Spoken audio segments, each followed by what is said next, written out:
السلام علیکم ورحمۃ اللہ وبرکاتہ۔ دیکھیں ناظرین، اگلا جو موضوع ہے یہ آتشک ہے۔ آتشک بھی ایک زہر کی صورت بن جاتی ہے، حالانکہ ہوتی یہ ٹھنڈ ہے، پانی والی بیماری ہے، اعصابی علامت ہے، لیکن اس سے بھی بہت زیادہ جلن ہوتی ہے، آنتوں کے اندر بڑی جلن ہوتی ہے، تو اندر بندہ اس طرح کہتا ہے کہ میں جل گیا۔ تو پچھلے دن ایک بزرگ لے کے آئے میرے پاس، گاڑی میں بیٹھے بیٹھے میں نے نبض دیکھی تو بڑی ڈوبی ہوئی نبض تھی، تو ہر وقت کہتے کہ میں نہانا چاہتا ہوں، مجھے گرمی بہت زیادہ لگتی ہے۔ میں نے کہا دیکھو پیشاب بھی کہتے ہیں بہت کم آتا ہے اور بڑا جل کے آتا ہے، آتا بھی پیلا ہے، کیونکہ گردے جو ہیں زیادہ اعصابی تحریک سے گردے بند ہو جاتے ہیں، وہاں سے پیشاب نہیں جاری ہوتا۔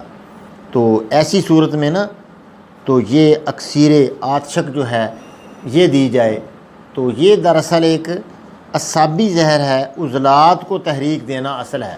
تو بابا جی کو میں نے صرف کھٹی لسی بتائی کہ لیمو والی شکنجوی، کھٹی لسی 4-5 دن پہلے والی، اس کا آج بیٹا آیا، الحمدللہ اس نے کہا بابا جی ٹھیک ہو گئے، کوئی ان کو جلن نہیں ہو رہی، خوب پیشاب بھی کھل گیا ان کا، کیونکہ گردے جو ہیں وہ صاف ہو گئے، ان کے کام پر آ گئے، اللہ پاک نے آسانی دی۔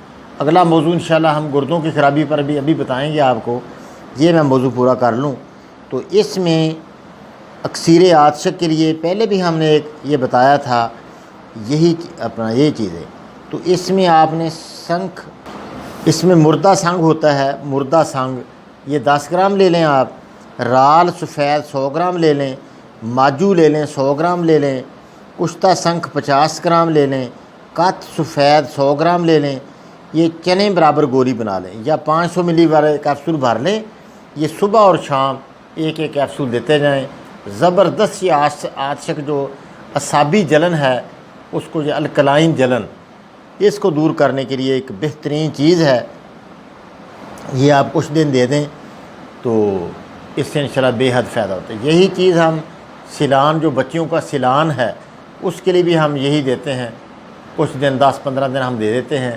اور اس کے ساتھ ساتھ نا یہ تھوڑا دھنیا علیحدہ پیس کے نا، یہ دھنیا تو آدھی چمچی وہ بھی بتا دیں، تو وہ بھی بعض اوقات گرمی بھی ہوتی ہے اور یہ جلن بھی ہوتی ہے اس میں، تو یہ ملا کر اگر دے دیں تو بہت ہی فائدہ ہوا ہے۔ اگر گرمی محسوس ہو نا تو پھر اس کے ساتھ اکسیر آتشک کے ساتھ دھنیا بھی دے دیں، تو اس سے بھی بے حد فائدہ ہوتا ہے، آسانی ہو جاتی ہے۔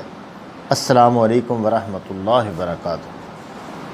ہند و پاکستان کے مسلمان عمرہ کی سعادت کے لیے جب حرمین شریفین جاتے ہیں تو عمرہ ٹریول ایجنٹس کی طرف سے انہیں کسی قسم کی کوئی رہنمائی نہیں دی جاتی۔